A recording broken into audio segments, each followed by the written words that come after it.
Hello. Before we get into tonight's show, I just want to say that we appreciate everybody who listens to the show, and we love doing this show. And to be very practical, there is a cost to the show, and with some upcoming life changes, like my wife and I having a new baby and things like that, the show is getting, we need some help. So we've created a GoFundMe account. If you can donate anything at all, $1, whatever you can, just help keep the show going.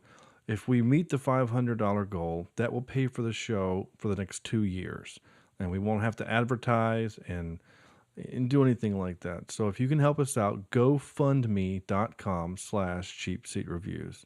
We would really appreciate anything you can do to help us out. And if you donate if you donate $25 or more, we'll bring you on an episode. I mean, that's pretty cool, right? We'll bring you on. You can pick the movie, and you'll get to co-host along with us. So that's kind of a neat thing. And I hope you guys are able to kind of help us out. So again, gofundme.com/cheapseat reviews. This episode is sponsored by iTunes. Go to www.cheapseatreviews.com. Click on the iTunes button, purchase anything you want, and a small portion will go to this podcast. That night, in an ancient ceremony of fire and drums, the tribal shaman presented the boy with a ring of great significance. Then and there, the boy understood that he was destined to avenge his father's death by fighting piracy, greed, and cruelty in all their forms. And when he grew to be a man, he became the Phantom. We interrupt this program to bring you a special report.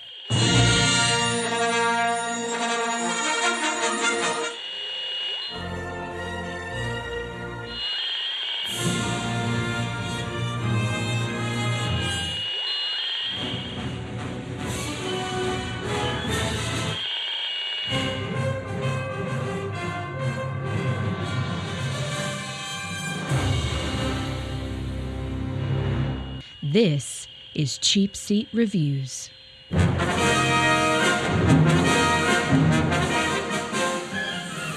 Hello, and thank you for listening to Cheapseat Reviews, the podcast that explores the Hollywood film industry for the greater good. This is episode 113, and today we're talking about 113B. And we're talking about The Phantom. Sorry, we were supposed to do National Treasure. It was pulled. And so I said, hey guys, then we'll do the next movie on our list, which is 3 Days to Kill. It was also pulled. So Second Netflix. So now we're doing and the monthly changeover. Yeah. So now we're doing The Phantom. But it makes me sad that we went through the entire month of April not knowing that National Treasure had been pulled. But anyway.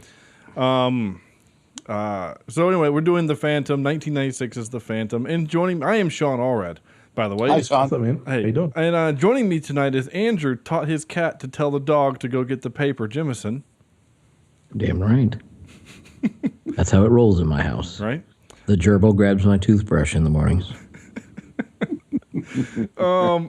Whenever I think about gerbils, I just think about that silly Disney movie with Bolt, with the gerbil and the ball. Stuck the ball. Yeah. I'll go get my ball. Corny. Still not sure if the skeleton really did kill that guy, Logan. All right, so I have a problem with that whole thing.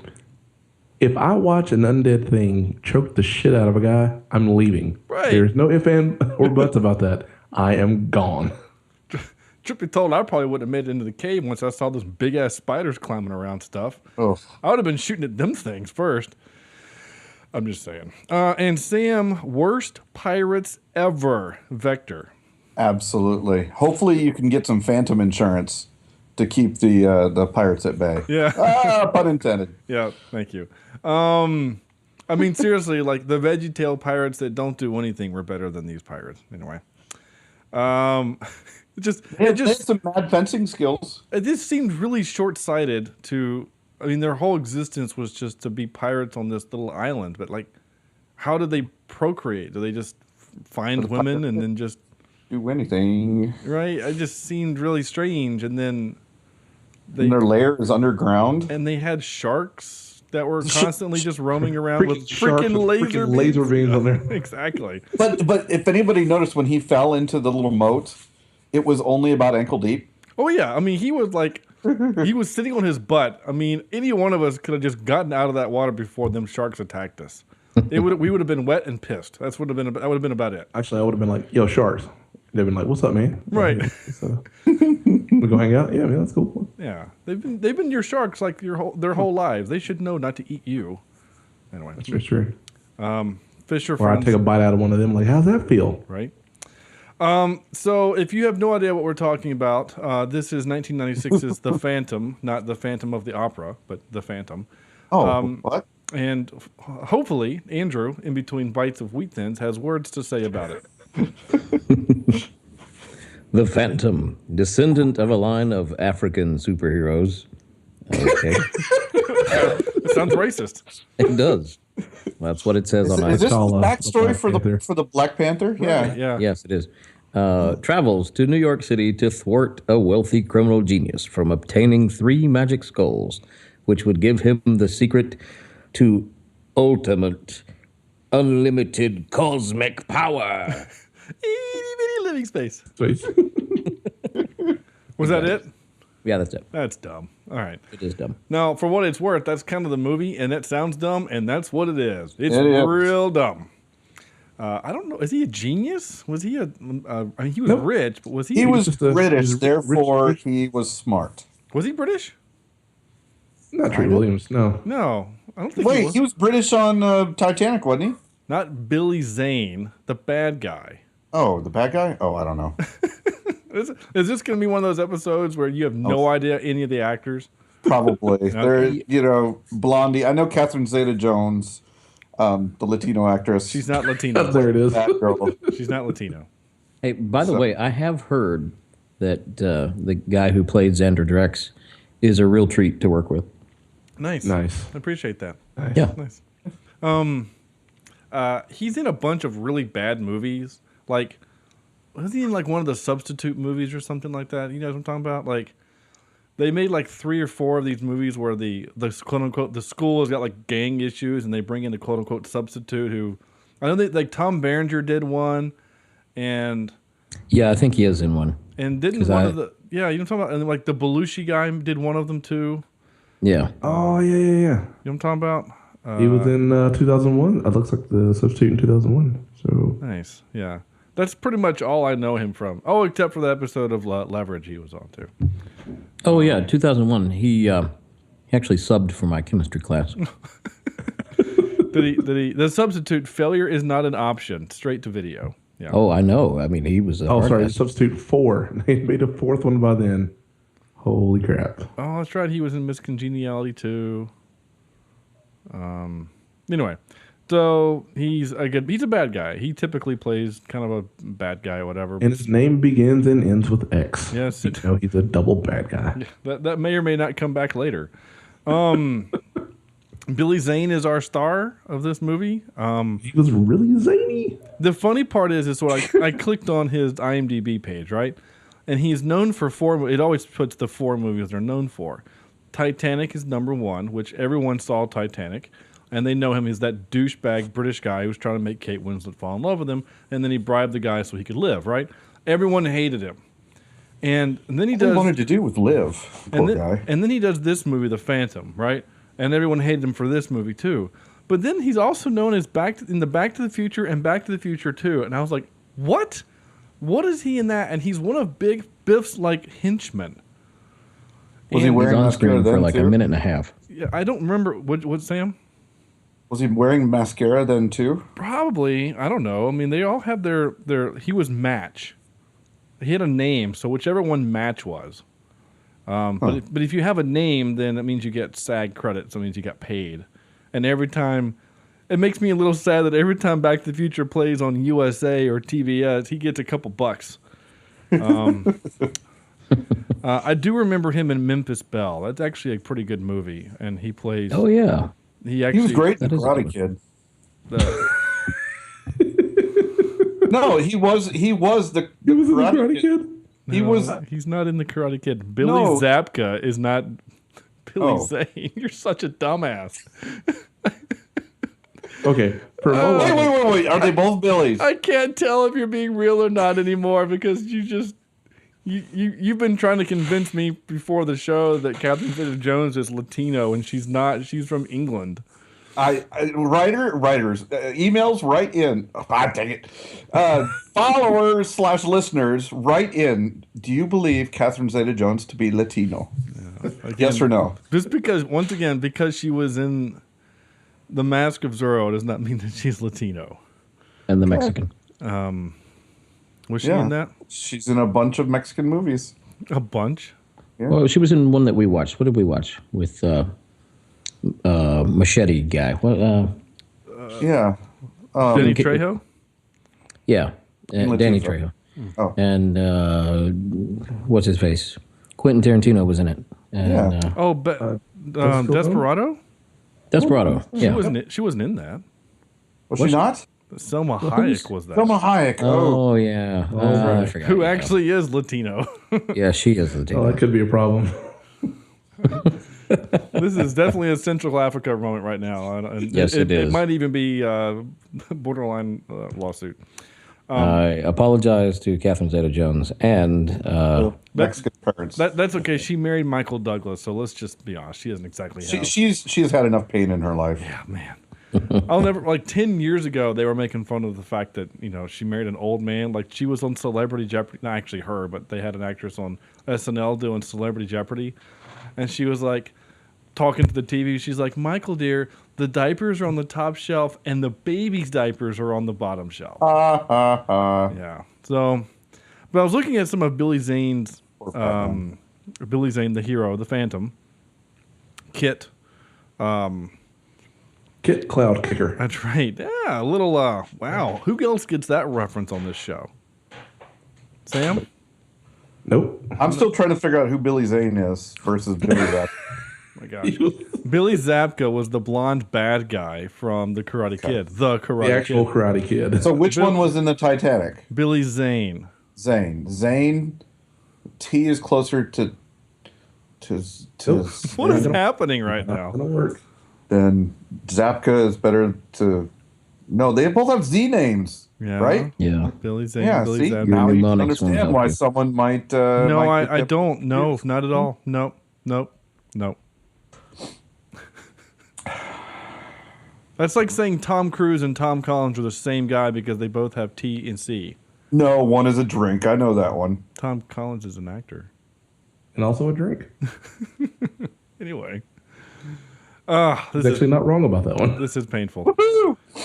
But so he was in Kingdom Hearts, which I love. He was Ansem, which is great. But there's a bunch of stuff. Very handsome. Yeah, he actually is. I see your joke there. Handsome man.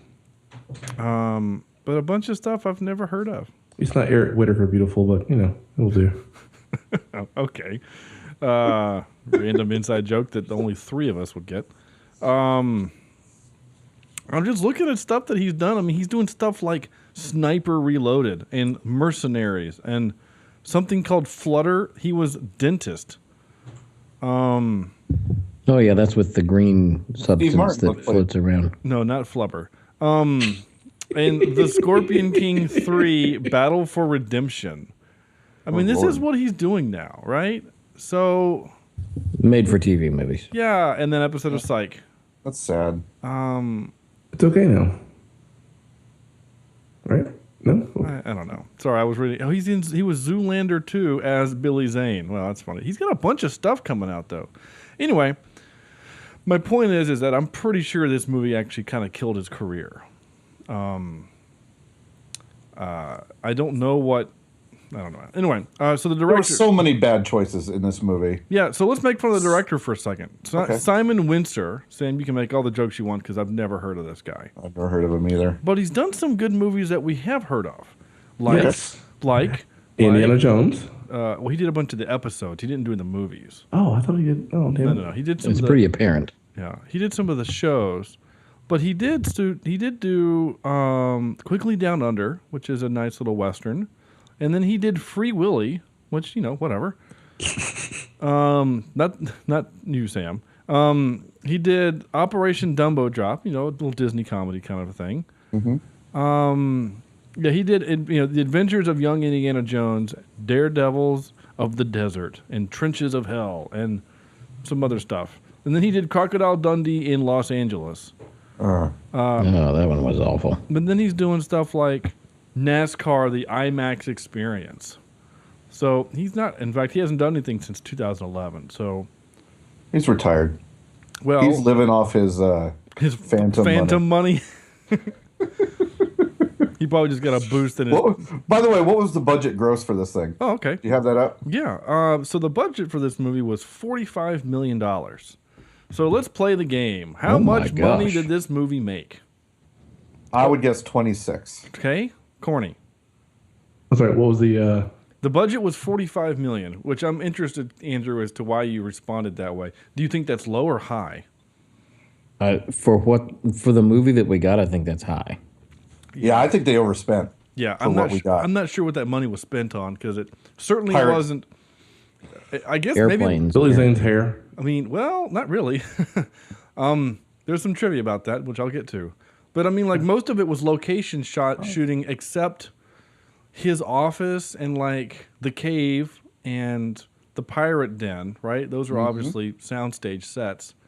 I'm gonna say. But it wasn't not graphics, but it wasn't like the green CGI, screen. yeah. I wouldn't say CGI because it wasn't computer. But you know what I'm saying? Like the special effects. That's what I'm trying to say.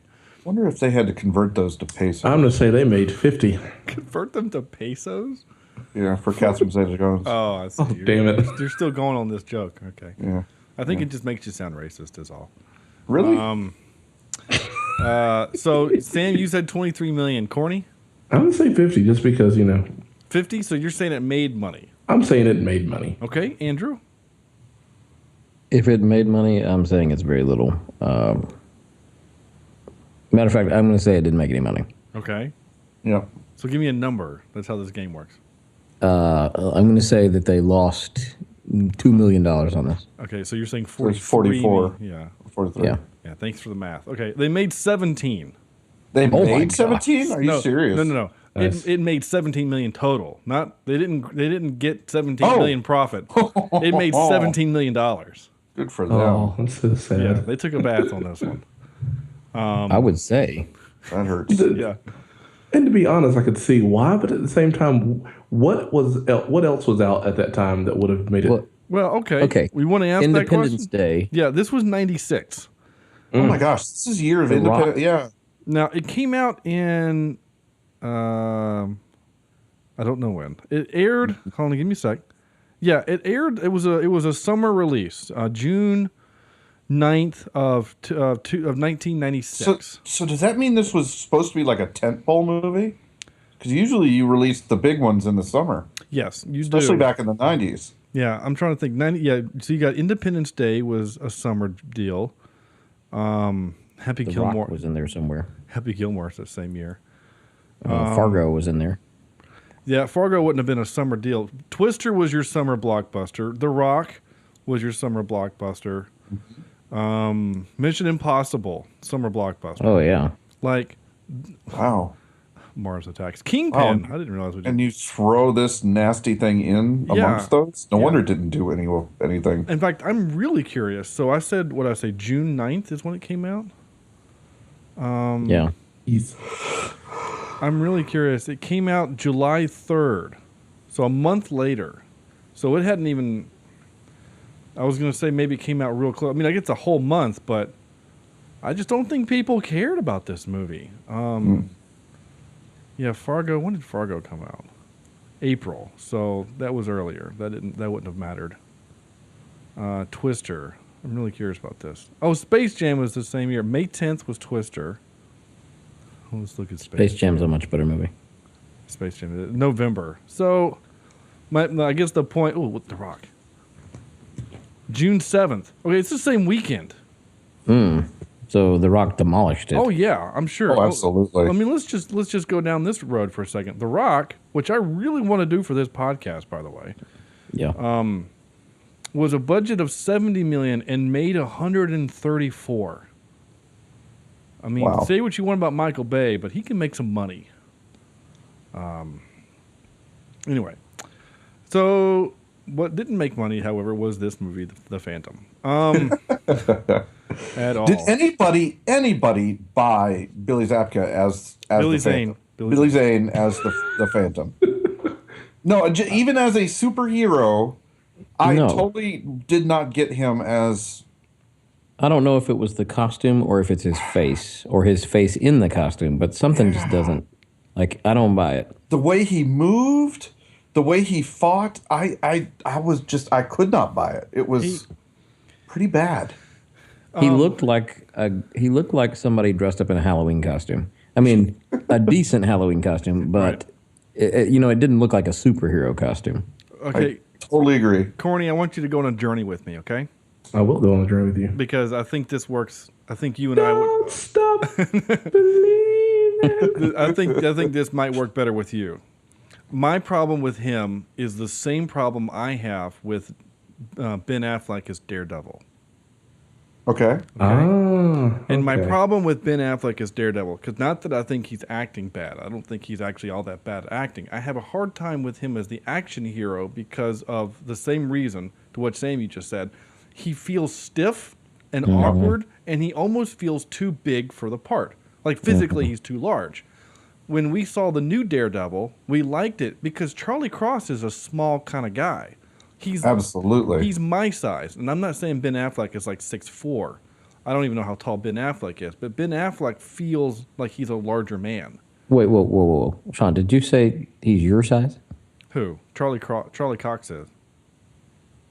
He's your size. I'm 6 foot, like barely 200 pounds. Yeah. Okay. Or 200 plus. Yeah. But Charlie Cox is like, okay, maybe, I don't know how tall he is. He's probably 200 plus, but he's got it all. Yeah, he's got muscle in the right places. Yeah. Yeah. Mine's not. No, Ben Affleck is 6'4". Yeah, okay. So that makes me feel. Oh, really? Okay, and Charlie Cox is 5'10". Okay, so I didn't realize he was 6. Wow. Most people in Hollywood are short. That's an inch taller than I am. So that's that proves my point, Do you think right? they breed him that way? I don't know. What? Says the man who has a goat now. And Billy Zane, not Zabka. By the way, the goat's name is Billy. Billy Zane is 6.5, 6 feet and 1/2 inch, I should say. Sorry. So Okay. I guess my point is maybe kind of falling apart a little bit, but Ben Affleck always felt too big for the part. Like he felt large and bulky and cumbersome, and so did this Phantom, right? He bulked up for the role, but he didn't learn kung fu or karate or any kind of martial art, right? He looked like he learned sipping tea on the side of the set. Yeah. And then, I mean, when he had that one scene with his shirt off, he looked great. Like you're like, oh, that's what your action hero should look like, right? Yeah. Apparently, you read shirtless. Well, You don't? He just had his, he just got stabbed. He needed his shirt off so he can get medicined up. Which, by the way, I just realized at 26 minutes into the show that we haven't done our intros. Have we not? No. We didn't do our initial thoughts, I should say. Oh, initial thoughts. Okay, I was like, we did our intros. I think that's because we kind of all have the same initial thought. Yeah. I'm pretty sure we do. Well, okay, Yeah. I will ask this question. Had any of us seen it before today? No. I have seen parts of it before today, and I have blocked out a lot of it. Andrew?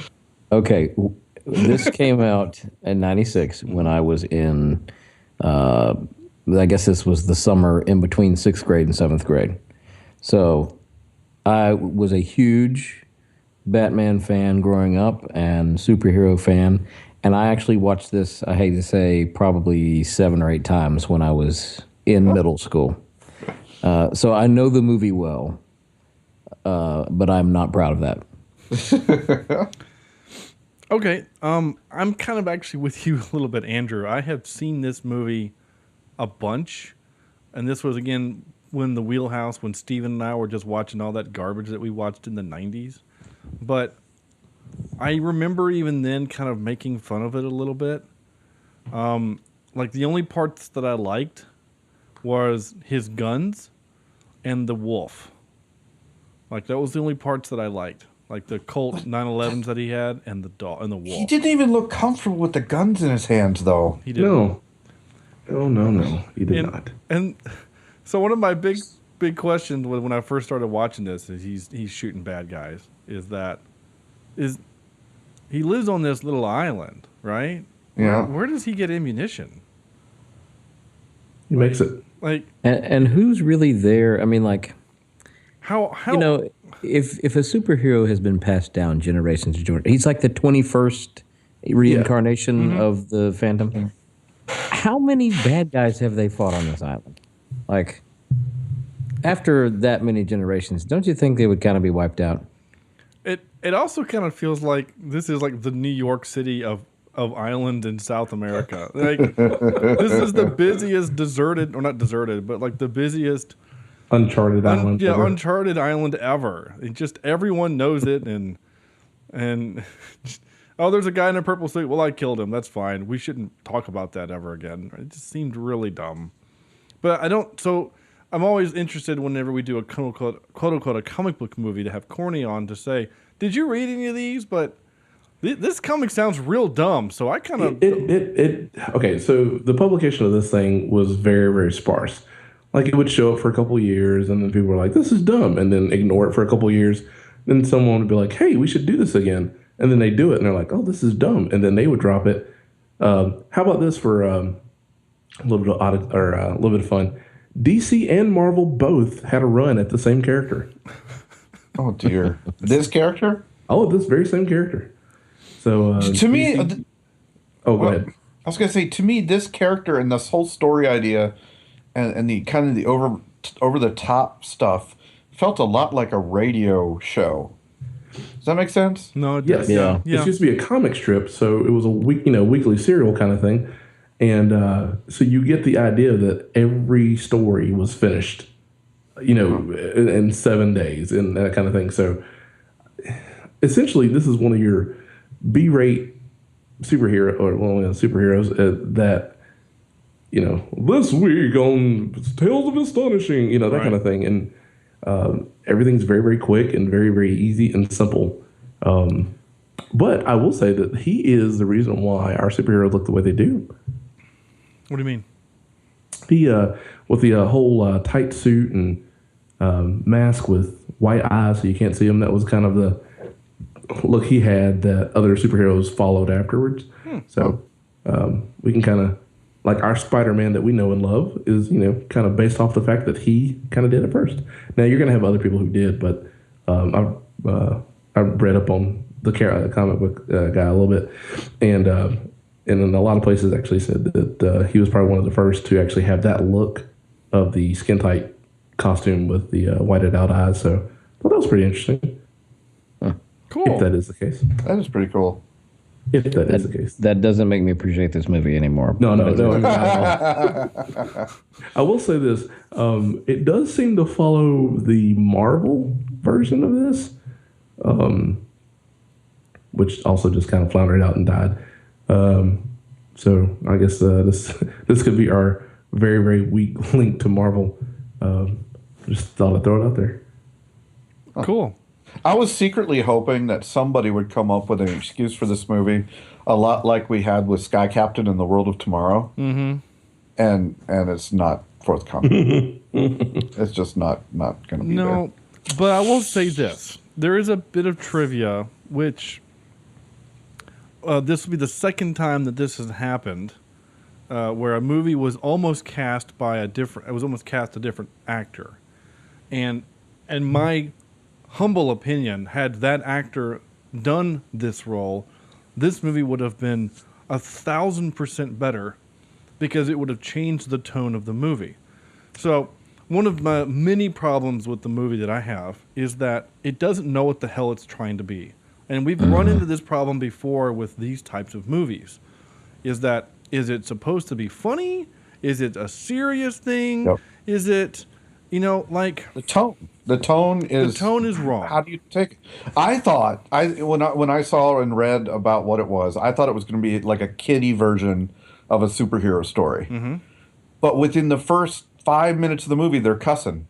And there's blood on the swords. And they're threatening little children, and he's shooting and killing people. And there's a slight rapey vibe. Yeah, say it that way, but like twice. There's like a little girl locker rooms, that he falls into or whatever. right. ladies, Right. Hey, ladies. that made me chuckle. Yeah.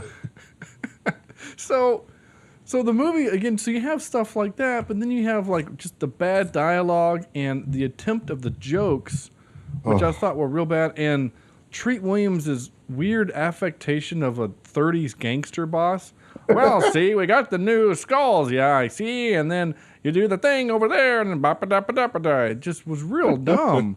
He threw a spear, Mal. He threw a spear. Yeah, exactly. His acting was Damn good really throw bad. too. I mean, that's hard to do. Left-handed, though it hurt his rotator cuff, So Yeah.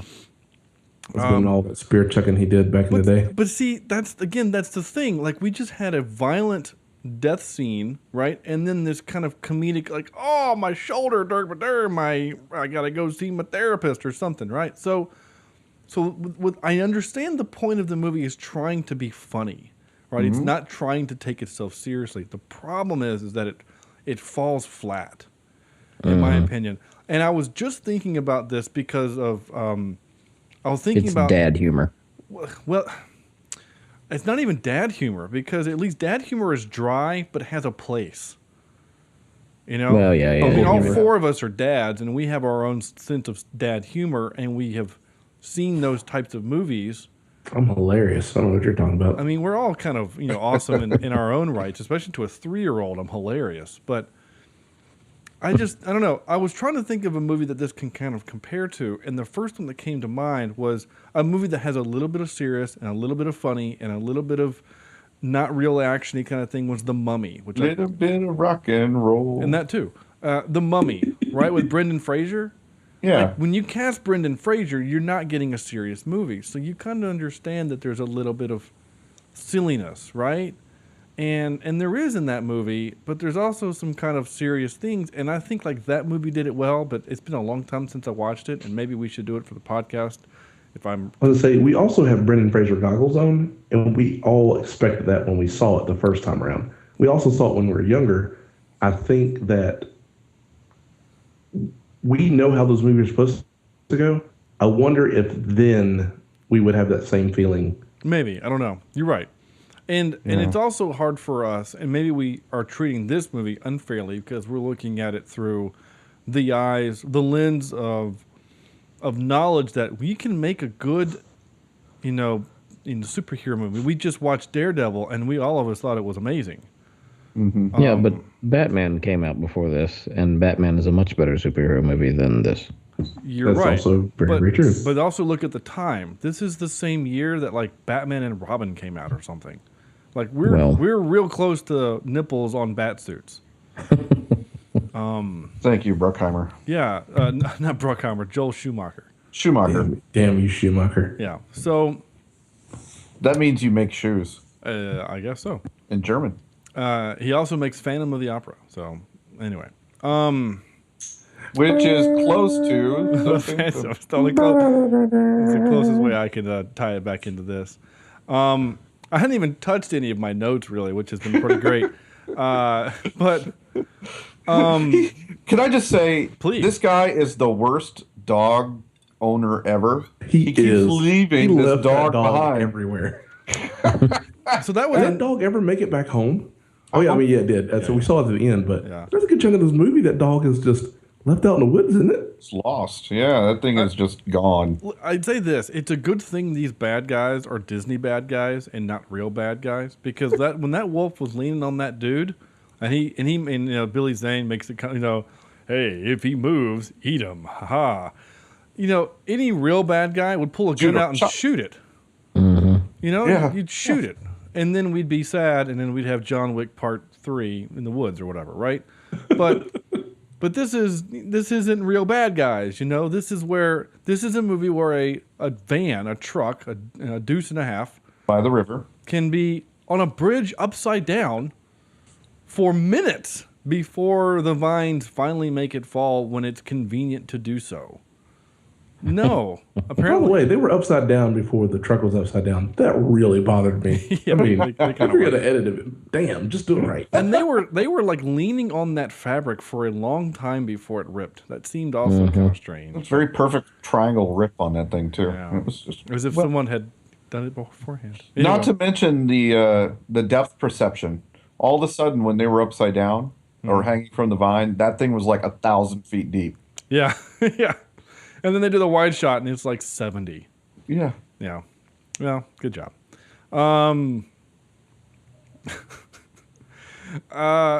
Other things that are really dumb, like go take a look in my magnifying glass. Or my You're blind now. I just Guess you won't be needing these. Snap my glasses. You right. a-hole. But like, okay, first of all, what if he would have just said no? Would you mind taking a look into my magnifying glass and saying, I'm a librarian, I'm not a scientist? No. How about get somebody else to do that? You know what I'm saying? Just and also let's be fair, the little knives that came out, I mean, are we supposed to make the assumption that it killed him? Because it wouldn't kill you. No, I think he just was blind. I guess, but if he's blind, then he can like tell He can police. still tell someone that happened. Yeah, like you can still tell things. You can still, run to the police or something. I don't know. Like, it just was a really stupid. I mean, I understand he's a super villain or whatever, and he has to have these elaborate ways for the hero to escape. But that was one of the dumbest deaths I've ever seen. It just was really dumb. I was gonna say, could you imagine being over at Sam's house and Sam's like, "Hey man, I got this telescope. You want to take a look?" No, Sam. I'm You either gonna put, turn black every ink on the thing, or I'm gonna it's gonna turn explode. Yeah, I'm gonna turn every knob, from as far away as I can before I get my face near that thing. Yeah. Hey, Sean, take a look into this here. Yeah, Look, it's like toilet paper with spikes. Yeah. As soon as he hands it to you, he backs away and gets behind a shield. Right. Yeah. That's The thing that I didn't get about that Wait. whole scene. Wait, Sean. We need to put down some plastic before you look into this. Right. Hold on. Are you on the phone with 911? No. I'm fine. Yeah, there's a murder here. I don't know what happened, but What were you gonna say, Andrew? I was going to say the thing that bothered me about that whole scene was, well, two things. One, he's like interrogating him beforehand, so automatically, if you're the guy, you know something's going to be up here. Mm-hmm. Number two, okay, when he focuses it, you see the word liar. If there are blades that shoot up, spring-loaded blades that shoot up out of this, You would never see a word ever. you would never see a word. Yeah. That's a good point. Good job, director of the Phantom. I forgot your name, and I don't care. The truck was kind of purple too. I don't know why movies do that, but like you have to have the kind of main theme color everywhere for whatever reason. I don't know why. Prince. Okay. One of my favorite memes, by the way, rest in peace, Prince, was the one from the Animaniacs. Oh, Like, yeah. we need a dust for Prince, and she's holding Prince. She's like, I found him, and he said, no, fingerprints, and she says, no, and the look on his face is like, huh? It's hilarious now. I never got that when I was a kid, but it's hilarious now. Thank you. Animaniacs, they were bosses. That's what I liked about that cartoon. There was a bunch of cartoons like that. By the way, it's on Netflix. So It is. yes. Yeah, we're not doing that for this though. What? Yeah, I also forgot Catherine Zeta-Jones was even in this movie. I just forgot. And she is the awful. worst character ever. Worst character ever. I would say half of the Transformers in that damn movie we had to watch would qualify. But no, she really wasn't worth anything in this movie. You're kind of right. I mean, I don't know. I guess you just needed to have another female. But this goes back to our Sky Captain in the World of Tomorrow. So she's the Angelina Jolie character, right? She's a female pilot, right? But she's so bad. Like it's not her. I guess it's the dialogue or the direction. It's just so bad. She's a bad guy for all of 3 minutes. Well, here's the thing. Okay, if you're gonna have your bad guy flip sides, All right, and we've seen movies that happens in, right? Like Darth Vader, or there are other movies. I can't think of any right now. Come on, guys, help me out here. There are other movies where the bad guy flips, right? But it's okay. The Rocketeer, the mob, they flip over because they're fighting the Nazis. There's usually like a really compelling reason. Like Darth Vader flips so he can save his son's life. That's a compelling reason. But because they got into an argument in the car and she's like, you don't care about anything. Well, what do you mean about that? Oh, nothing. And now you're a good guy? Like, that's what it took, because then you actually saw her think about it. She was like, huh, she's right. I don't really care about anything. And then we go to this pirate cave. We girls should stick together. Okay, friend. Yeah. Now let's do each other's hair and have a pillow fight. I value your friendship. Like, it was really weird. So, can we talk about the pirate cave for just a minute? How it basically looked like the set from Curse Goonies. Goonies. Oh yeah, Goonies. No, I was going to say Black Pearl, but yeah, the Goonies. Yeah. No, it honestly, when I saw it, I thought to myself, I'm in Disney World on the Pirates of the Caribbean ride. Sure. And actually, the Pirates of the Caribbean ride, is more believable. Yeah. Than this movie. I'm actually kind of curious. I wonder where they filmed that. Los Angeles. What's the Pirates of the Caribbean ride? No, this thing. Oh. To the note that I wrote, however, was if I go to a mysterious uncharted island, what is happening right now? Is somebody like frying chicken? I am actually. Oh, wait a minute. Where's my goat? Tasty. This is what I was looking for. If you go to an uncharted island and you pull up and all of the lights are on and the candles are lit, someone is obviously home. So there's a half-eaten plate of chicken. Like, I kind of feel like you should come out guns a-blazing or something. Like, he's just walking in and then they get surprised by the weird kung fu ninja pirates. Ninja pirates, yeah. Just dumb. Well, the ninja part is easily explained because you have Shang Tsung as the leader. Shang Tsung? Yeah.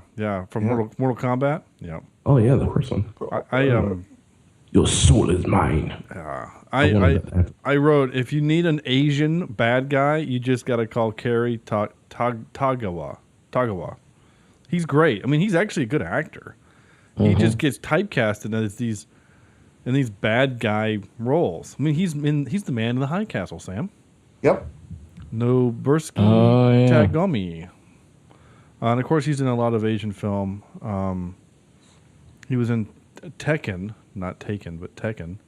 He was in a movie called. Is that the Japanese version? I don't know. No one's doing impression. I do not know who you are. I do not know you. Yeah. I do not have any money. Yeah, this is bad. We should stop. 47 Ronin, Hawaii 5-0. So yeah, if you just need an Asian bad guy, you call him. And he's great. He was in Teen Titan Trouble in Tokyo. Oh, cool. Anyway, I like that show. Cartoon. He was in Elektra. So this is his, he was in Batman, Rise of Sin Tzu. Oh, okay. Planet of the Apes, Pearl Harbor. Yo, mama. Wait, what? So anyway, he's a good guy. I like him. And of course, he was in Mortal Kombat, which is a great, great film. You are kidding about that, right? I'm kind of kidding. We were going to do that for the show, right? But it got Mortal Kombat. But didn't it get pulled? It did, and it's back. What?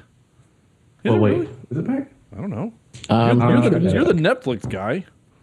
No, I'm not. No. Well, yeah, I am actually. I'm sorry. You were.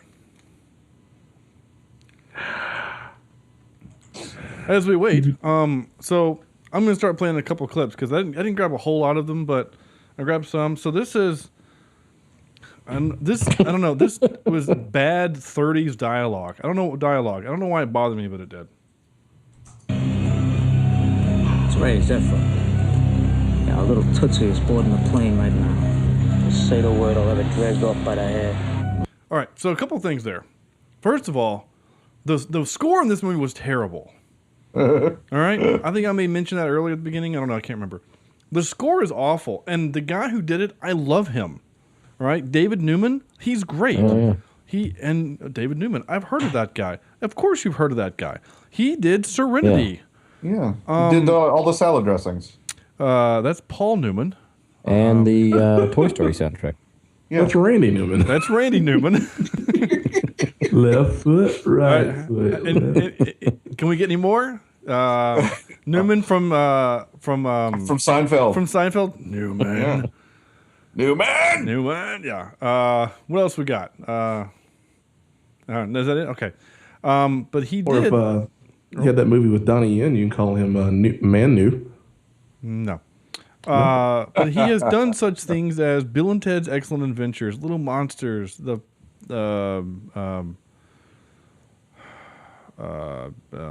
looking for The Sandlot, The Air Up There, Tommy Boy, and The Phantom, and The Nutty Professor, and Jingle All the Way, and Galaxy Quest. He did Galaxy Quest, which is a great soundtrack. That's a genuinely good soundtrack. So he's done Ice Age and the Scooby-Doo movie, Serenity. Like, he's done good stuff. So it's okay to say that great composers can still have bad days or movies. Didn't Klaus Badelt do some awful movies? Do what? Didn't Klaus Badelt or whatever his name is? Yeah, he's done bad films too. I mean, even Hans Zimmer did freaking a drop zone kind of movie with a bunch of parachuters or whatever. He's done bad films too. So. You got to make your money. Yeah, sometimes you need to pay the bills. Yeah, I get that. So this movie, the soundtrack didn't ever fit the movie, and it was too loud. The sound editing was just too loud. So as I play more clips, it's hard to hear sometimes because there's so much noise. But anyway, I'm sorry. Out of curiosity, what did you watch yours on? Because I actually didn't think it was that bad on my end. I watched it on my iPad with my $50 headphones. Yeah, I don't know. No, I will say that it did sound off on my. I just had my little iPhone headphones in on the computer. So would you watch it on, Corny? Just my PC. No headphones. Just your PC computer or your little speakers. Yeah. Maybe just because I don't have all the low end, maybe rattling getting in the way. Maybe I don't know, but I mean, like, when I record the clips, right? I actually record. I don't rip them from Netflix. I actually play the clip on my iPad into my mixer to record them. So I mean, there might be a little bit of transfer noise in there somewhere. But like, I don't have any of the. Like, all of my EQ are flat, right? So all the EQs are flat, so I don't have anything affected, and I have a little bit of compression on. But anyway, like, you can't hear. What is the guy saying? It's Ray Zephyr. Yeah, a little tootsie is boarding the plane right now. Just say the word, I'll have it dragged off by the hair. So, and that sound, it kind of reminded me of Halloween. The reason why I originally captured the clip was because of he said Tootsie. Tootsie, yeah. Right. I was like, again, that's what we think that the 1930s sounded like. I don't know if it actually. They didn't. I'm going to the store. See, I'm gonna give me some hotcakes. See, yeah. This scene I actually kind of laughed at. This was one of the few times where the comedy actually worked on me. Tie her up. Or don't. I kind of thought that was funny. I can see what you mean by flat. Like, it could have been or don't. Just a little more inflection in the statement would have been fine. The delivery was still bad. Yeah. I can't wait to tell you the trivia who it was supposed to be, though. I'm actually excited about that. I know already. Did you look it up? I did, actually. Yeah. So through my quote unquote. When I was reading it in the comics, it actually popped up there, and I was like, should I go ahead and tell? Yes, I think we should go ahead. All right, so Sam and Andrew and the listeners at home who haven't cheated by going to the trivia, the original person that they wanted to pick for this was Bruce Campbell. Oh, this is a younger Bruce Campbell, so we're actually talking, This is 2 years removed from 3 years removed from Army of Darkness. Bruce Campbell. This screams Bruce Campbell. Absolutely. He's got the chin, the look for the superhero mask thing, and if you put him in it, the cheese works Yeah, because of who he is. And his It'll be very timing. Gouda. Yeah. He would have been so much better. Even in that, so just imagine that line with him saying that. Yeah. Or not. Tie her up, baby. Or not. Or not. It just, Hail to the king. yeah, give me some Groovy. sugar, baby. Like, just, he would have said something like that, too. Like, I can see him just punching at a bad guy and saying, Get Sam Raimi to do this, so you have the zoom in of him holding a kid, and then the zoom in of the ropes breaking, it and would have been so much better. Man. It would have been cheesy, and I don't know if it would have been made money, but it would have been better than this shit. More than likely, we would have watched it and probably laughed a little bit more. We would have laughed a lot more. I would have captured 30 clips instead of 6. Anyway, so there's that. Sorry, now we're speaking of this. All right, so take the cab scene, that awkward scene where he's like, "I don't have any money. This is all I have. We'll take these opals and Take these obviously fake jewels. Right. you take Bruce Campbell. You put him in that situation. Oh well, I must have left it in my other suit." And he goes through the whole bit and he goes, "Hey, tell you what." You take these and you go down. He does a bit there. Yeah, and he could do the bit. so much better in that awkward situation. I actually wish he would have said that in this movie. I left it in my other suit. That would have been funny. Like it's the same line that they do in Batman, right? Or The Dark Knight. He shows up and he's like, "Dude, nice car. You should see my other one." And of course, he's referring to the Tumbler, right? Or the yeah. So, that's a funny line. I wish they would have done that in this movie. You actually had an opportunity for a dad joke and you missed it. Anyway, so I don't remember what this one is. What is this? Oh yeah, this is your PSA for the episode. No smoking in the skull cave. Oh, When that scene happened, I was like, "Really, kid? Really? All the things that are happening and smoking is the biggest concern you have?" This is the funny part is that this is the first time I laughed at the clip. Is listening with you guys. So anyway, so this next clip, I'm not really sure what happened. It was really strange. So I was watching the movie. It's the scene where he gets the skulls, right? The two of them, and like someone turned a light on and put some palm fronds in front of it, and we're shaking it and in the background, and there just happened to be a convenient map of the place that the skulls needed to point to on the wall. And he's Okay, now I finally figured out what this movie is. What's that? This is a bad high school play. Yeah. Okay. This is exactly what it is. Bad sets, bad acting, bad directing. This is, like a senior project somewhere of these kids. Yeah. That's exactly right. So anyway, so I was recording this clip and some strange thing happened. I'm not sure what happened, but maybe we'll journey through together, okay? So help me out here with this.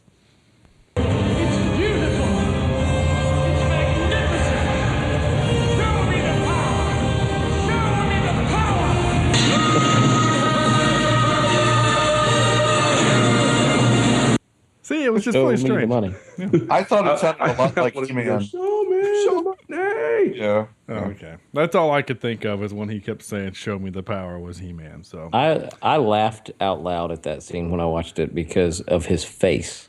Like his face when he was just watching the windows explode. It looked like, I mean, you could tell that it was a forced face, that it was not genuine at all about being excited. It looked like something that my kid does when he opens a birthday present and he's 3 years old. Like, I don't know. Well, even that has more excitement. It actually did remind me of the bit aside what I just did. What it actually reminded me of was the Raiders of the Lost Ark, when they open the Ark and that weird creepy Nazi dude's like, "It's so," or the Nazi dude's like, "It's so beautiful," and then his head explodes. Like, that's what it kind of reminded me of, because he's screaming it's beautiful and it's power. I'm like, what is beautiful? Nothing is happening. It's saying, like, again, there's light on the wall and there's palm fronds being, it was Easter Sunday or whatever. It was Palm Sunday for all we knew, like in the building. Like, nothing beautiful was happening. It was very strange. And the eyes were a little glowy, but whatever. Anyway, that was dumb. Anyway, that was my attempt of making the movie better. Sorry if my joke failed flat. I just like it. We mentioned this earlier because this was real dumb. Who are these people? My name is Xander Drax. What? Xanderdrax. Xander Drax. Begins and ends with the letter X. From New York City. Again. So is that supposed to be funny? What's your name? He says that this is not a game of who the F are you. Right, but like, is that supposed to be funny? No, I don't it's think so poorly. It's just bad. So if it's not supposed to be funny, then why do they do it? Because they dumb. I mean, exactly. Like, I think because they've got 16-year-olds writing the script. Like, I think they thought that would be hilarious. Oh, it's a weird name, so we'll have him spell it out to a bunch of Asian pirates and that one white guy. Actually, this joke works if they have him spell out his name multiple times throughout the movie. Yeah, that I kind of get. If every time he there said, hi, I'm Xander, and you're like, you're Xander, and yeah, and they didn't. Okay, I can get that bit. And so maybe they did, and then they didn't.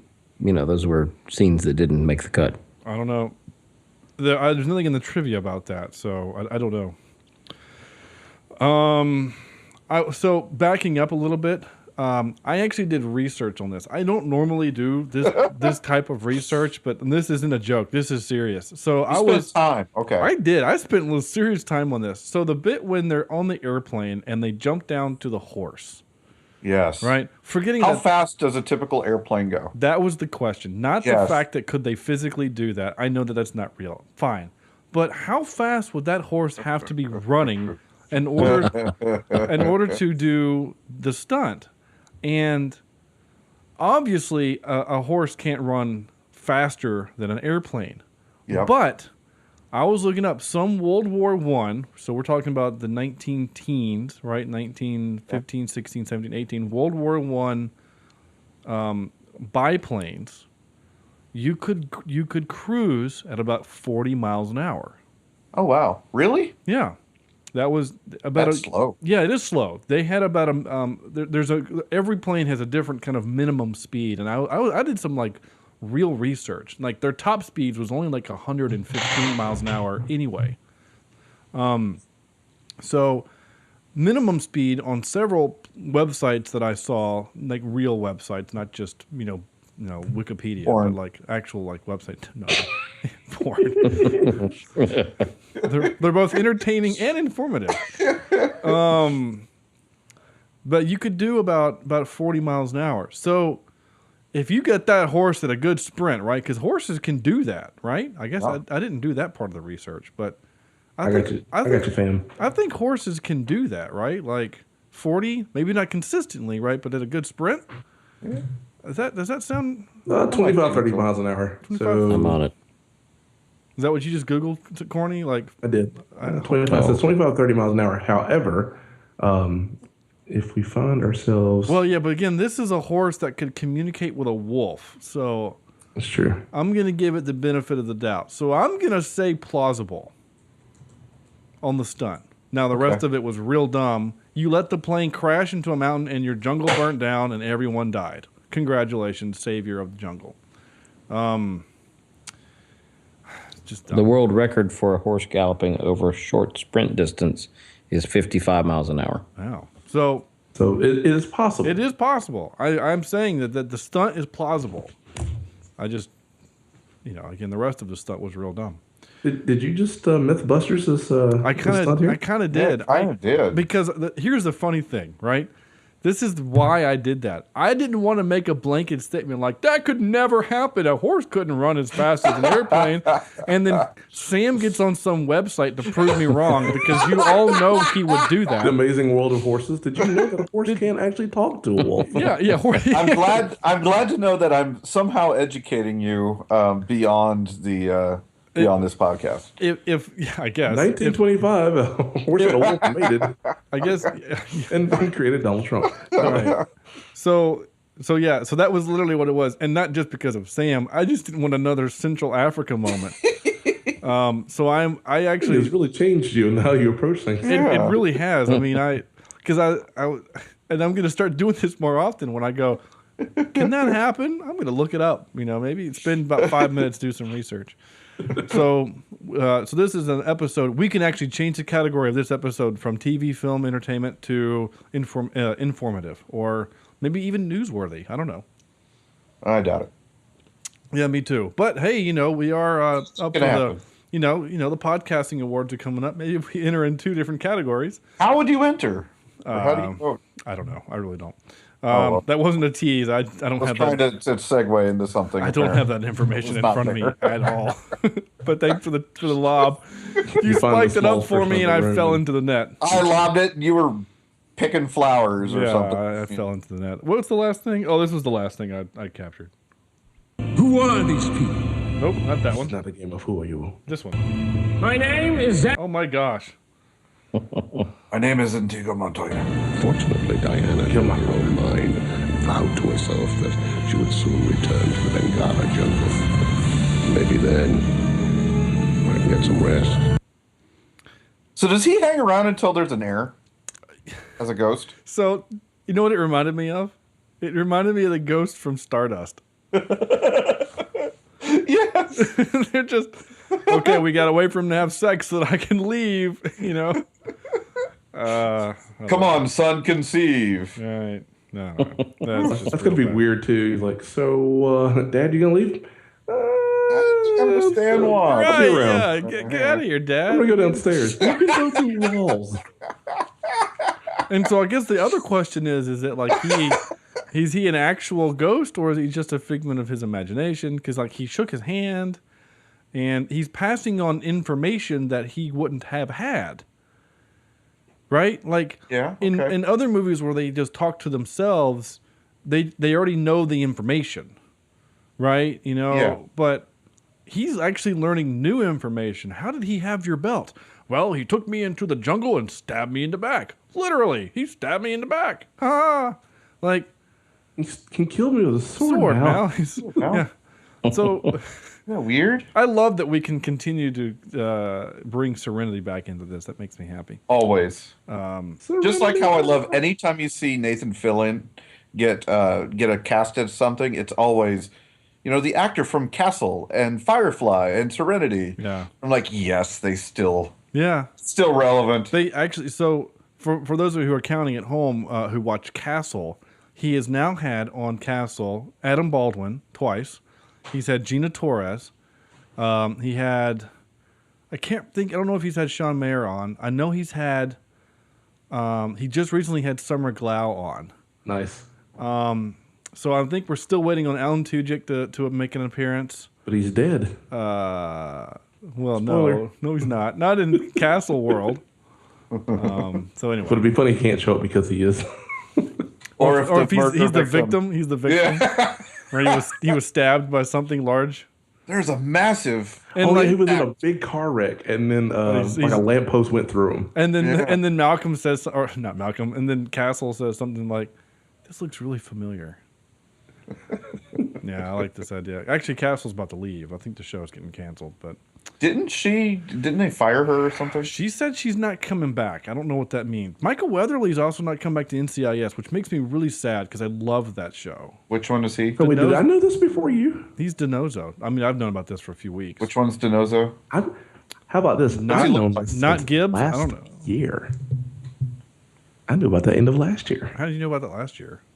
I was reading on some stuff. Oh. Well, they didn't make the announcement. Like Michael Weatherly didn't put it on Twitter until about 3 weeks ago. Yeah.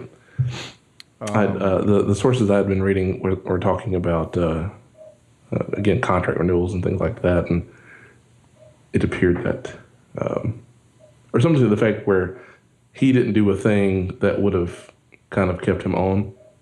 Like in other words, he didn't take a step. So so the thing that I was reading kind of. You're going to get there, pal?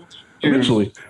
So essentially, it was just like, he might not be there. So I was like, I don't think he'll be there. Well, nothing that I've read so far has said contract dispute. Everything that I've read said that he's just ready to move on. Right. So that might be PC for they couldn't come to a number, but I didn't think his contract was up because I remember them going through this like a year or two ago. I mean, he makes a lot of money. I mean, he's not making Mark Harmon money, but no one is because he's the executive producer. Because Mark Harmon's making about $900,000 an episode. Nice. Wouldn't you like to make $900,000 for a 7-day work week? A week. Wow. A week. Anyway, that's what happens when you can do things in front of cameras. Trubs Explodium, bad guy wants to leave other bad guy and is killed. You know, the guy who got stabbed in the back by the spear. Like, I don't want to be a part of this anymore. Dead. Cops are barred off by the bad guy. If you're going to New York, you need to either visit Central Park or the Empire State Building. You have to. It's like if you're in Paris, you have to be within eyesight of the Eiffel Tower. Every hotel is within shot of the Eiffel Tower in Paris, apparently. And then fly off into the sunset trope. That's real bad. I found one. Yeah? The whatever the main girl's name is again. The main one? Yeah. Her name would be Christy Swanson. Yeah, that one. When she shows up at her house, and they're having the big dinner party, and she pulls up, and the guy's like, "You can't park here," and then he goes, "Oh, I'm sorry, Miss." That voice sounds familiar. I feel like I've heard that be on this episode. Oh wait, yes, that was our iTunes intro. Anyway, I have no idea what that is. I love it. Anyway, yeah. And then in that, like 2 seconds later in that scene, her dad's like, "Oh, this is just a small gathering." Really? Okay. You wear a white tie to all your small gatherings? Mm-hmm. I'm wearing one right now. All right, Mr. Gatsby. That might be all I'm wearing. Well, it was the 30s or 38. I don't know. I guess it also seemed... They all seemed really rich for the 1930s. I mean, 38. I mean, people were poor then. I mean, I know there were still rich people. But wasn't that the Great Depression? Yeah. Okay, let's talk about this. We didn't get there, and I want to get this before I do Audible and Trivia. The great power that the skulls provided. It was a laser gun. That was it. The great ultimate power. But you could only... live in space. But I mean, like, you could only... It just Die seemed... by the ray gun. I mean, like... It just disintegrated people. Right, which is terrifying, sure, but I could still defeat you with a gun. You know what I'm saying? It's not like you're invincible. You're not... You do not need a gun. The power of the force. I could use a tray. I can hack at you with the dull bit. The thin bit. The thin bit at the end. Dang it, that episode. Man, how do we always get Eddie Izzard? But, it just doesn't... Yeah, there it is, thanks. Yeah. It just didn't seem like it would be, like, I don't know, it just... The ultimate power. I mean, I guess maybe back when it was the skulls were invented or whatever in the 14th century or whatever, then that would have been terrifying. But we have planes and things that could shoot. Like, you know what I'm saying? Like, this doesn't seem that terrifying. Yeah, I got a laser pointer in my bag. Right, like... My eye! Just, yeah. And then if his ring could also... push back with the Schwartz, which is what that looked like.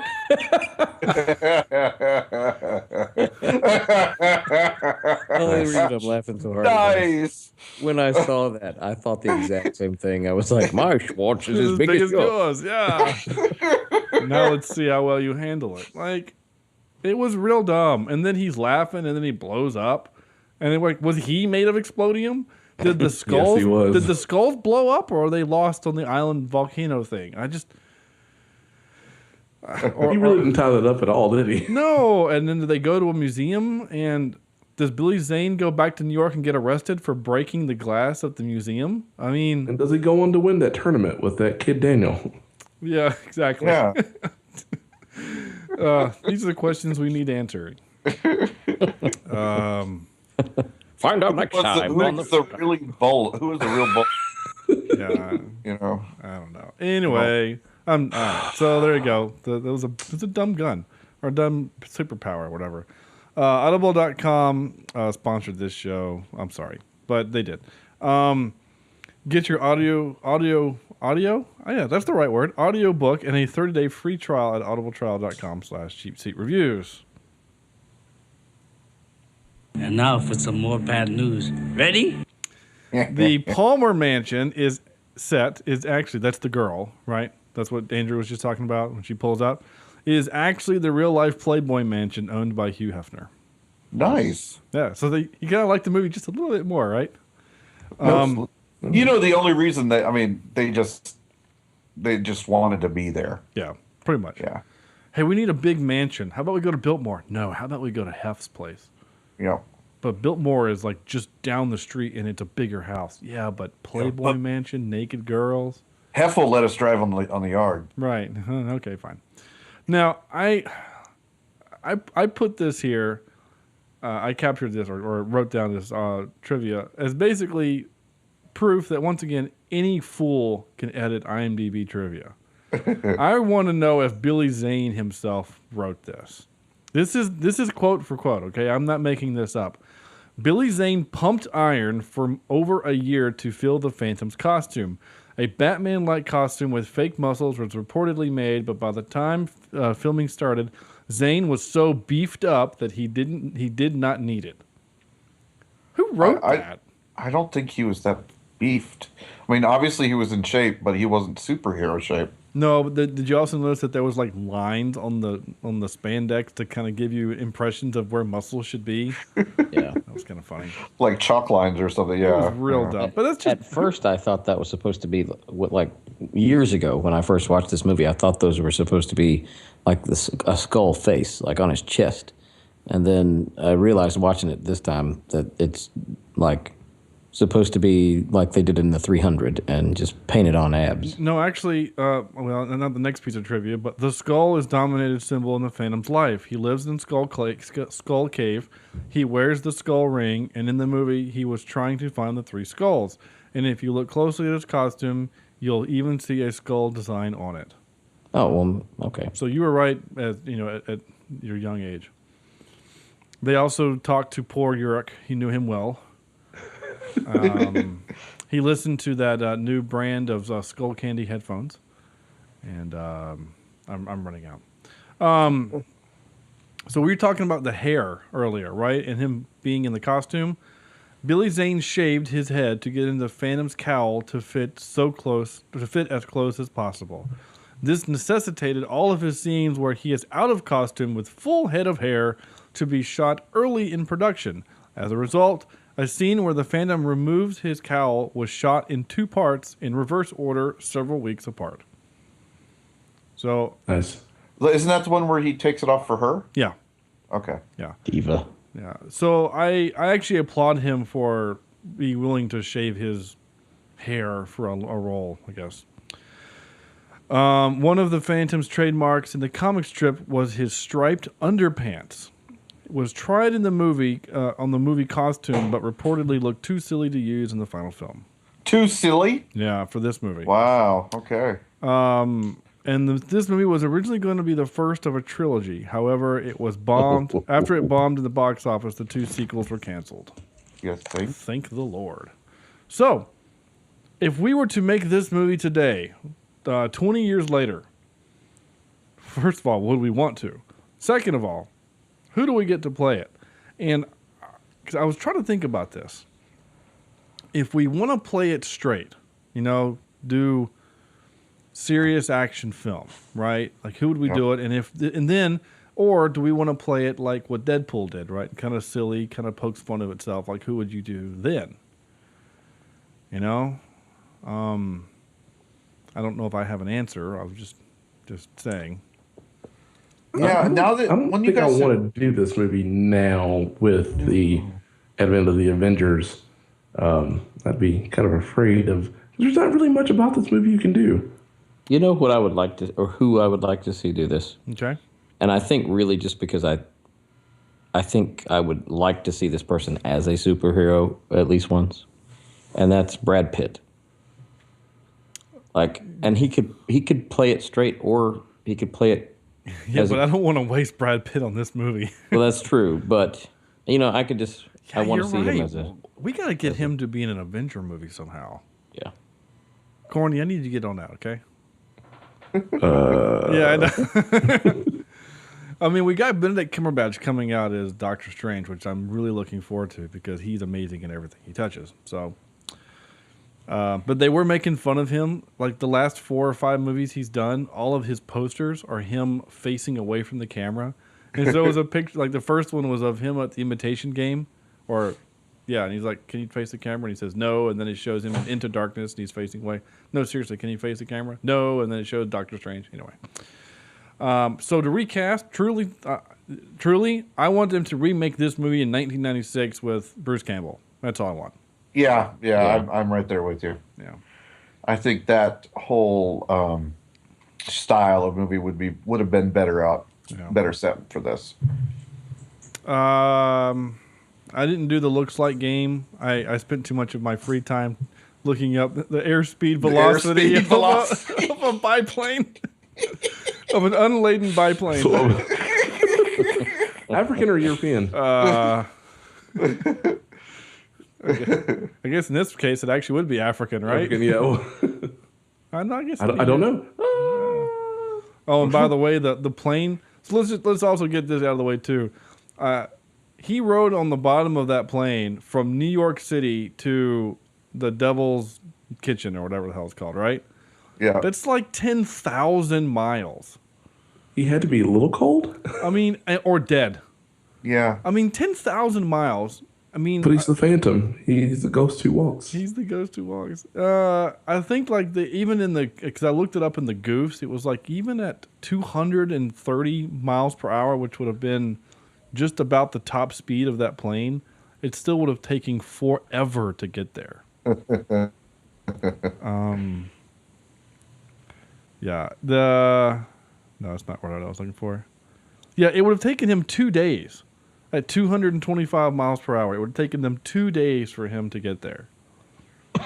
So, yes, he would have died. That's all I'm saying. Of boredom. Soundtrack grade, I'm just going to give it an S for shitty. I hated it. I'm sorry. David Newman, I'm going to go listen to Serenity later on and love it. Especially the outro for the credits. I love that little guitar thing that you did for Serenity, but this movie was terrible. So, what did I learn? Wolves are really smart. I learned that. All right, top 3. Word. I'm actually more excited about. We picked top 3 really bad superhero movies. And the way we're spinning this is that these are movies that are bad superhero movies, but we kind of like, that we still kind of, they're like guilty pleasures, but we will watch. And we kind of like them. Yeah, like if I'd said top 3 bad Kevin Costner movies, my number 1 would be Waterworld. It's a bad movie, but I like it for some reason. So, because you're a terrible person. Yep. Well, that's fine. I like to pee in a machine and then drink it. No, that's not true at all. You sure? Yes. Do you live in Gastonia? Well, I do, but I'm drinking a delicious Hosmer Mountain sarsaparilla tonight as we record. Sarsaparilla. I love sarsaparilla. Made of goat. It's not made of goat. We're coming for you, Sam. Andrew. No. You go first. All right. I'm going to give an honorable mention to The Last Airbender. Oh. But see, this is one of the movies that I said a lot of people hate it because they know the how it should be. Yeah. I have no idea what The Last Airbender is outside of this one movie, and I liked the movie. I thought it was good. I mean, correct me if I'm wrong. Corny? Correct me if I'm wrong. I know corny is like... Can we kick him out of the podcast now? I know. He is small. He does not know. He does not understand. Andrew? Well, okay, let me ask this. Is it truly a bad movie, or is it a bad movie because it was done wrong based on something else? Both. Yeah. Because what is it even based on? Is it based on a comic, or is it based on a... It's a cartoon. It's a Nickelodeon cartoon based. It's called Avatar: The Last Airbender. Right. Okay. And the character's name is Aang, not Ong. They changed the pronunciations for the movie for some reason, which I had no idea. So. Shyamalan thought was a good idea. I don't know why, and I understand that the show it's 3 books. Book 1, water. Book 2, earth. Book 3, fire. And there's seasons, right? They're 25 episode seasons. So I understand that you're trying to put a 2-hour movie from a 25 episode season. I get that that's going to be hard. And so relationships and things are going to be missed, like his relationship with Appa, with his flying buffalo. Yep. He and Appa are best friends. They are the, any relationship with a character and an animal, right? They are best friends. They barely have a relationship in the movie. Like, they barely communicate in the movie, right? The girl who's playing Katara, by the way, her acting is horrendous. Sokka is supposed to be funny. He's supposed to be funny. He's the comic relief. In this movie, he's brooding, angsty teenager guy.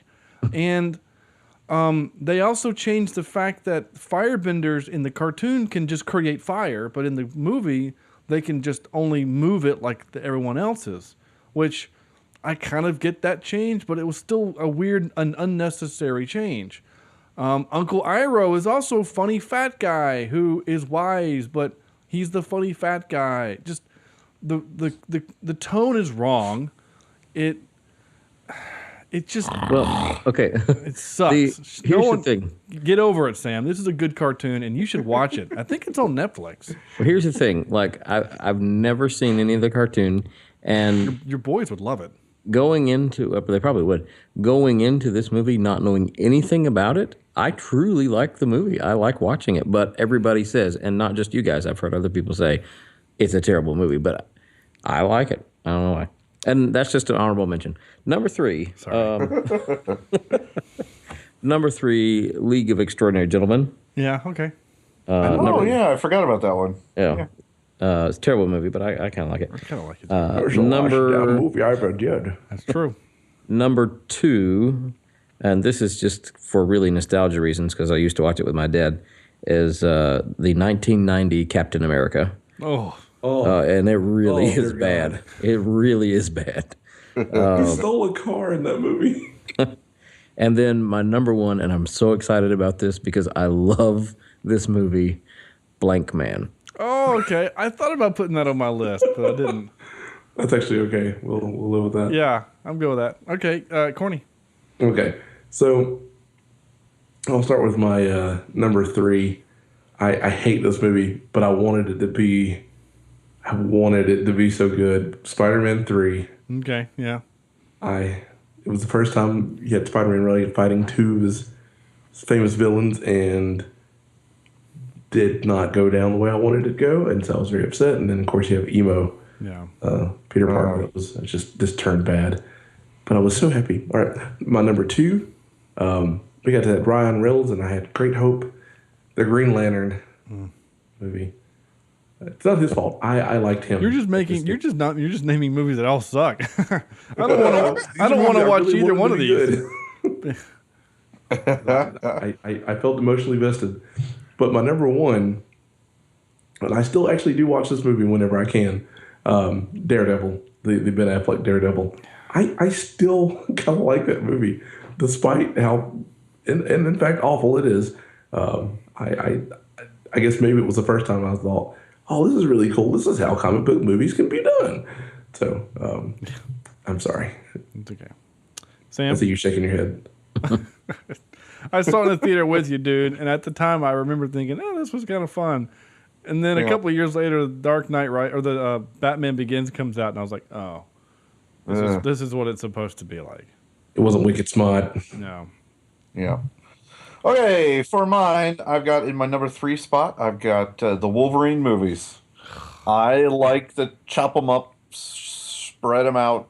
What? Wolverine movies. Yep. Spread them out. Ooh, what is happening? That was kind of creepy. You make it sound. And number 2 is a guilty pleasure for some reason is Spawn. I made my list too. Yeah, I love me some Spawn. Oh, that movie sucks, but yeah. And then my number 1 is the Incredible Hulk. Which one? The second one, not the one with Bana. Not Bana, but Edward Norton. That was a pretty good one. I don't consider that a bad movie. A lot of people don't like that movie. Well, I don't like it, but I don't think it's a bad movie. I don't either. I wouldn't categorize that as a bad movie. It's Marvel canon. Yeah. Okay, fine, whatever. You suck. I'm just okay.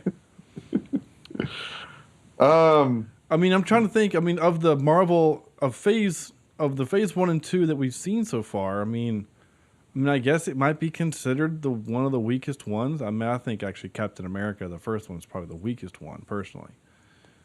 But okay, sure. Hey, whatever. That's what you think. And Thor's obviously the best. I mean, obviously, still writing him about that. Okay, they're calling you out from North Carolina over and over and over again. So my number 3, I put. You were done, right, Sam? Yeah, I'm good. My number 3, I put Spawn. This is one of the worst CGIs I've ever seen. But like Leguizamo is in that, and he's weird as that clown, and I kind of like Vindicator. I kind of like the guy who plays Spawn. I don't remember the actor's name, but I kind of like him. Michael Jai White, I think. Okay, sure. I believe you. I can't remember. And then like the devil, like his mouth doesn't move. Like they didn't have CGI figured out yet how to make things move, so his mouth just stays open. It's really funny. It's like a rubber costume, but it's CGI. My number 2, Teenage Mutant Ninja Turtles 2. Secret of the Ooze. That movie sucks, guys. Yes, it does. It's terrible, but it's I don't know why, but if it's on, I'm watching it. Vanilla Ice and all.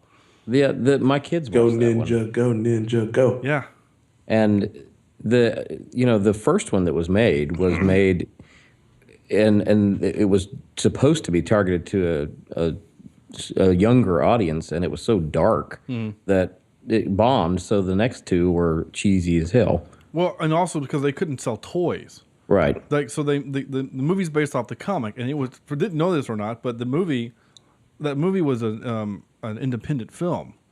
Didn't we do that for the podcast? No, I don't think so. Okay. It was an independent film, and at the time, I think until Pulp Fiction came out, it was the highest grossing independent film of all time. Wow. Until Pulp Fiction came out. And they filmed a lot of it in North Carolina. Like the farm scenes, that's North Carolina, which is pretty great also. But it was too dark, and they couldn't sell toys. And so whoever the toy maker was, it wasn't Mattel, but whoever the toy maker was like, hey, if you want to sell toys, you need to change the tone of the movie. So that's why the second one, they're like joking and they're laughing. And Leo and Raph never use their weapons. Ever. Because really? Yeah, seriously, go back and watch it. They're fighting. They are stuck in a rope net, and neither one of them pull out their weapons. They they never fight with their bladed weapons because in the first movie they do. And there's kind of an insinuation that they're chopping, they're actually cutting people. And anyway, so yeah. Oh. And number 1, which I thought, Andrew, where you were going with this, and I like this movie, but for some reason a lot of people don't think it's a good movie, so maybe I'm in the same boat with Sam. Hancock. Oh yeah. The Will Smith joint.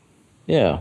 I kind of like Hancock. I like it too. Yeah, I don't know if it's a bad movie though. But a lot of people. Hancock is not a bad movie. I thought it was a great movie. I thought it was great too, but I see it on these lists all the time of like one of the worst superhero movies ever, and I'm like, why? I think it's hilarious. I do too. I think it's well done. It's a different take on the superhero idea, and I think people are. This is not a superhero. He doesn't wear a cape. It didn't. Right. This is a real world kind of. I don't need a cape. Until the end, until you're in the middle of the movie. Your head's gonna go up his ass, and his head's gonna go up your ass, and my head's gonna go up your ass. Like it's funny, right? I think it's funny, but I was doing when I was the say a-hole one more time. Call me a psycho one more time. Doing the research for this, the minute and a half that we made the decision to do this before we started recording. I saw that movie on like 6 or 7 lists as one of the worst ones ever made. So our worst superhero movies. That's why I picked it. But I don't particularly agree with that. So whatever. So that's gonna do it for us. No email. What? I just want to say that as kind of my final thought of the episode here, I enjoy watching people with phantom limbs just scratch things that aren't there more than I like this movie. I don't know if that's offensive or not, but thank you. I'm sure it is, and I meant it to be. Okay. Yeesh. Out of 10, Andrew. I won't even want to ask. I'm going to go a big whopping 2.3. Oh, wow. You did not like this. Nope. 2.3. 2.3 wolves that talk to horses. Okay. Corny? Yeah, I don't want to be a fan of Menace here, but I think I'm going to have to give it a 5.4. It was slightly entertaining, but not really worth the rewatch. All right. What did you say, 5.4? Yes, I did. Okay, and Sam? You catch my Phantom Menace? Yeah, I got you. I got your reference. Right, good. This was a horrible film. Absolutely horrible. 2.6 goat. Goats out of 10. Goat. Goat. What was I can't remember the whole quote. It's greatest of all time. I know that's what GOAT stands for. No, the quote is Oh, there's actually a picture of the goat. It's black, like me. Oh. Raiders, not Raiders Lost Ark, the Last Crusade, where he gets the Rolls Royce Phantom 2. So that's what I'm gonna get. So Phantom 2. So this movie's gonna get a 2 from me. Just a solid 2, a big number 2. It's about what the movie is. It's only gonna get it's even big number 2. It's only that high, because, but not a really good feeling number 2. Just the kind of runny, kind of. Yeah. All right, let's stop. This movie itself. Is that what you're saying? Stop. Yeah. Couple chunks of corn. Stop. I don't want to gross out any of the listeners. The few that we have. Goat. That's it. That's going to do it for us for this show. And I'm going to hit the outro music and hopefully... Not that music. Damn it. I guess I should remove that. Anyway, that's going to do it for us. What are we watching next week? Hopefully, we're watching Clear and Present Danger. So we've just kind of decided to just go ahead and fill out the rest of the Jack Ryan movies. So assuming it's still streaming, that's what we're going to do. If not, The Eagle is what's next. That one's been streaming since the first day Netflix was on. Yeah, the movie's been on there forever. So you may, of course, leave us a review on iTunes, Stitcher, and, of course, Google Play now, which is exciting and awesome. Visit our website, cheapseatreviews.com, where you can find our old episodes and our rankings and things like that, and pictures of Sam's goat. No, not really. But Facebook.com/CheapSeatReviews, of course, is that. Follow us on Twitter at CheapSeatCast. I am at Sean J. Allred. Sam is at Sonneji, SONNEJI16. Corny is at Johnny Tarko 16. You gonna say it? So what? Goat. Why you keep saying goat, man? At A. Jemison is Andrew. Please, of course, send us your emails to cheapseatreviews@gmail.com. Of course, you may call and leave us a voicemail, 704-271-4290. And, yeah, that's going to do it for us. So on behalf of Corny, Andrew, Sam's goat. Joe Pesci. Sounds like we're talking about his penis. And Billy Zabka. This is Sean saying thanks for listening.